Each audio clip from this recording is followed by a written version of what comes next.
नमस्ते विद्यार्थियों। Online class में आपका एक बार फिर से स्वागत है। ऑनलाइन क्लास के इस चरण में क्लास 5th इंग्लिश का जो फर्स्ट चैप्टर था सेंटेंसेज, उसका नेक्स्ट टॉपिक हम ले रहे हैं ट्रांसफॉर्मेशन ऑफ सेंटेंस। तो सबसे पहले आपको ये देखना है कि ट्रांसफॉर्मेशन क्या है। जिस प्रकार हमने पिछले टॉपिक में बात की थी स्ट्रक्चर ऑफ ए सेंटेंस, कि एक सेंटेंस का स्ट्रक्चर क्या होता है, तो हमने देखा था सिंपल सेंटेंस में हमारा सेंटेंस का जो स्ट्रक्चर था वो था subject plus verb plus object, या हम कह सकते हैं subject plus helping verb plus verb plus object. Interrogative sentence में हमारा स्ट्रक्चर था helping verb plus subject plus verb plus object and questioner. तो उसी क्रम में हमें आज सेंटेंस का ट्रांसफॉर्मेशन बताया गया है कि हम एक असर्टिव सेंटेंस को इंट्रोगेटिव या नेगेटिव सेंटेंस में कैसे चेंज कर सकते हैं, इंट्रोगेटिव को असर्टिव में कैसे चेंज कर सकते हैं। तो सबसे पहले हमें ये देखना होगा, जो सेंटेंस दिए हुए हैं इनको देखो। That bag is mine, is that bag mine, वह बैग मेरा है। इज दैट बैग माइन, क्या वह बैग मेरा है। तो फर्स्ट सेंटेंस में एक स्टेटमेंट कथन दिया हुआ है, सेकेंड स्टेटमेंट सेंटेंस में इसको इंट्रोगेटिव में चेंज करके बताया गया। तो फर्स्ट सेंटेंस में दैट बैग जो सब्जेक्ट के, इसके बाद में इज जो वर्ब के रूप में यहाँ प्रयुक्त हुई है, इज को सेकेंड सेंटेंस में सब्जेक्ट से पहले ले लिया।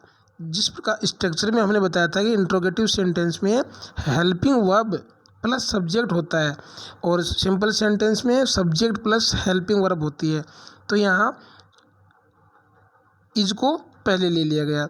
Next sentence Shweta was ill last night, तो इसको चेंज कर दिया was Shweta ill last night. तो did you notice the placement of verb in this sentences, तो क्या आपने इन सेंटेंसेज में जो वर्ब का प्लेसमेंट है उसको की ओर ध्यान दिया।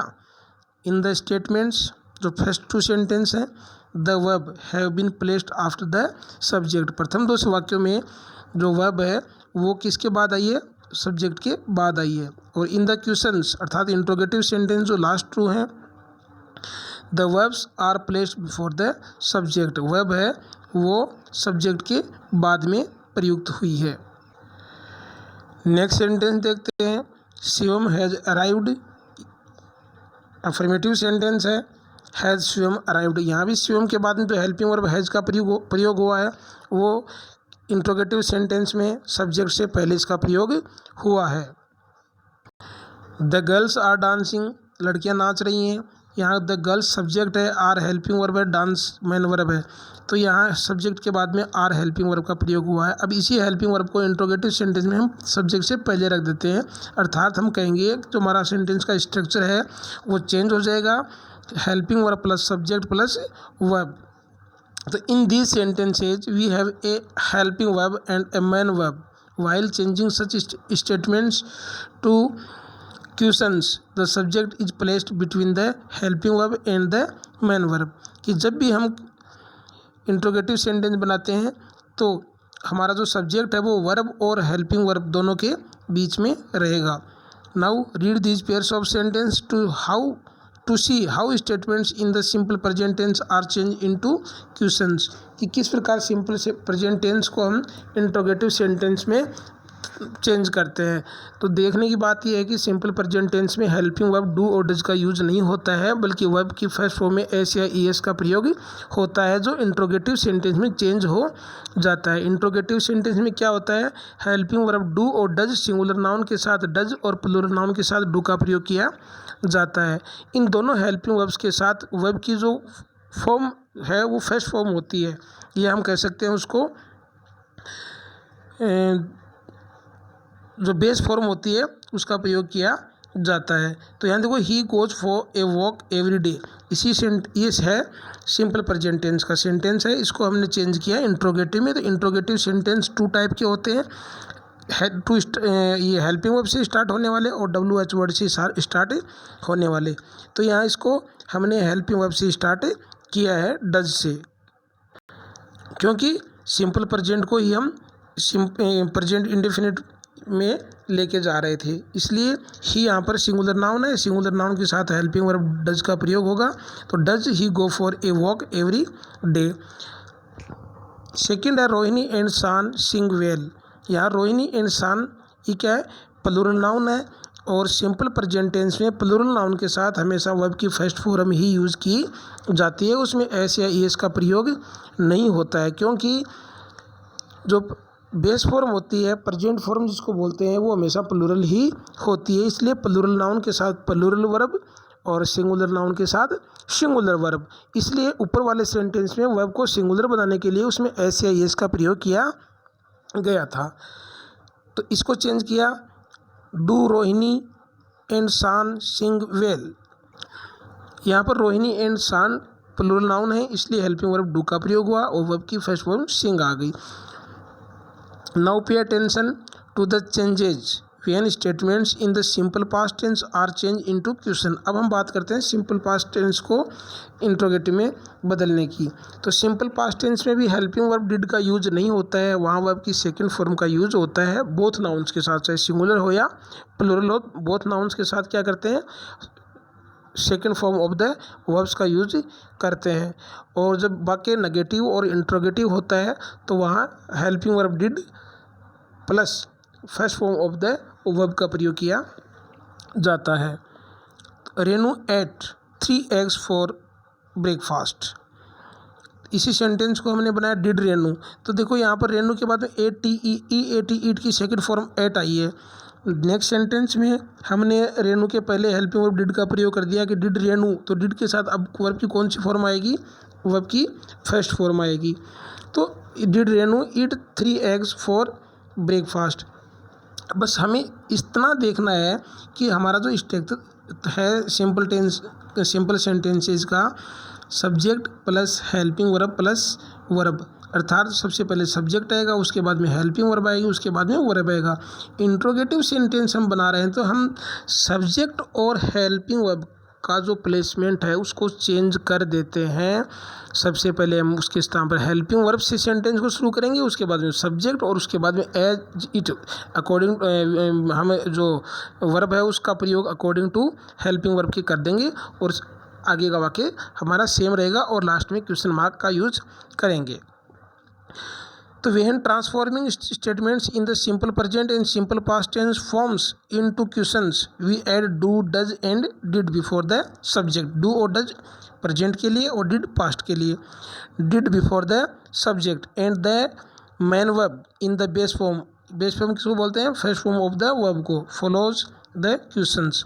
अब आपको यहाँ कुछ क्वेश्चंस दिए गए हैं, इनको आपको सॉल्व करना है अपनी फेयर नोटबुक में और उसके बाद में असाइनमेंट को सबमिट करना है।